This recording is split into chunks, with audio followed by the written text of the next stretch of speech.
വൃശ്ചിക മാസത്തിലെ വെളുത്തപക്ഷ ഏകാദശിയാണ് ഗുരുവായൂർ ഏകാദശിയായി ആചരിക്കുന്നത്. ഗുരുവായൂർ ഏകാദശി ദിവസം ഗുരുവായൂർ പ്രതിഷ്ഠാ ദിനമായും ആചരിക്കാറുണ്ട്. ഗുരുവായൂർ ഏകാദശി ഇത്തവണ ഡിസംബർ 11 ബുധനാഴ്ചയാണ് വരുന്നത്. അന്നേ ദിവസം ഭഗവാൻ ലക്ഷ്മി സമേതനായ മറ്റ് 33 കോടി ദേവതകളോടൊപ്പം ഗുരുവായൂരിൽ എഴുന്നള്ളുന്നു എന്നാണ് സങ്കല്പം.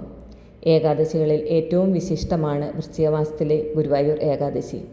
ദശമി, ഏകാദശി, ദ്വാദശി എന്നീ തിഥികളിൽ, അതായത് ഡിസംബർ 10, 11, 12 തീയതികളിലായിട്ടാണ് ഏകാദശി വ്രതം എടുക്കേണ്ടത്. അതിവിശിഷ്ടമായ ഗുരുവായൂർ ഏകാദശി വ്രതം എങ്ങനെയാണ് അനുഷ്ഠിക്കേണ്ടതെന്ന് നോക്കാം. ദശമി ദിവസം, അതായത് തലേ ദിവസം ഡിസംബർ 10 ചൊവ്വാഴ്ച ഒരിക്കൽ എടുത്തു വേണം വ്രതം ആരംഭിക്കാൻ. അതായത് ഒരു നേരം മാത്രം അരി ആഹാരം കഴിക്കുക. നിലത്ത് കിടന്നുറങ്ങുന്നതാണ് ഉത്തമം. ബ്രഹ്മചര്യം പാലിക്കുക. ഏകാദശി ദിവസം, അതായത് ഡിസംബർ 11 തീയതി ബുധനാഴ്ച രാവിലെ സൂര്യോദയത്തിന് മുൻപ് എഴുന്നേറ്റ് കുളിച്ച് ശുഭ്രവസ്ത്രം ധരിച്ച് ഭഗവത് നാമങ്ങൾ ചൊല്ലുക.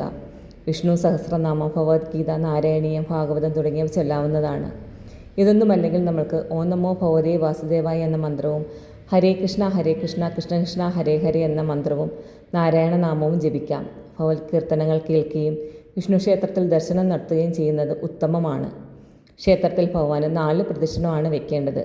തുളസിമാല, തൃക്കൈവെണ്ണ, പാൽപ്പായസം, പുരുഷസൂക്തം, വിഷ്ണു സൂക്തം, ഭാഗ്യസൂക്തം തുടങ്ങിയവ വഴിപാടുകൾ നടത്താവുന്നതാണ്. ഏകാദശി ദിവസം അരിഭക്ഷണം കഴിക്കാൻ പാടില്ല. പഴങ്ങൾ, ഗോതമ്പ് തുടങ്ങിയവ കഴിക്കാം. ഉപവസിച്ചും വ്രതം എടുക്കാവുന്നതാണ്. തുളസി തീർത്ഥം, ഇളനീർ തുടങ്ങിയവ കുടിച്ചുകൊണ്ട് ഉപവസിക്കുന്നവരുമുണ്ട്.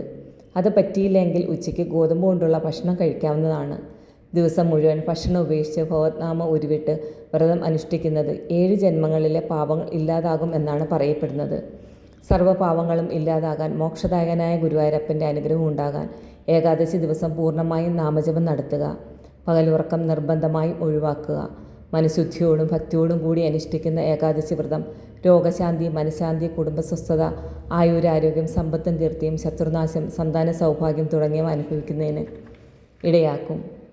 ദശമി, ഏകാദശി, ദ്വാദശി എന്നീ ദിവസങ്ങളിൽ രാവിലെ കുളിച്ച് തുളസിത്തറയിൽ 3 പ്രാവശ്യം പ്രദക്ഷിണം വയ്ക്കുന്നതും തുളസി നനയ്ക്കുന്നതും തുളസിത്തറയിൽ വൈകുന്നേരം നെയ്വിളക്ക് കത്തിക്കുന്നതും ഉത്തമമാണ്. ദശമി, ഏകാദശി, ദ്വാദശി ദിവസങ്ങളിൽ വിഷ്ണു ഗായത്രി മന്ത്രം ചൊല്ലുന്നതും സത്ഫലം നൽകും. വൃശ്ചികം കഴിഞ്ഞ് വരുന്ന ധനുമാസത്തിലെ ഏകാദശിയും വളരെ പ്രാധാന്യമേറിയതാണ്. അത് സ്വർഗവാതിൽ ഏകാദശി എന്നാണ് അറിയപ്പെടുന്നത്.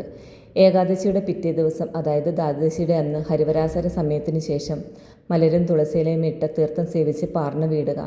പാർന്ന് വീടേണ്ട സമയം ദ്വാദശിയുടെ അന്ന് രാവിലെ 6:28-നും 8:47-നും ഇടയ്ക്കാണ് നമ്മൾ പാർന്ന് വീട്ടാനായിട്ടുള്ള സമയമുള്ളത്.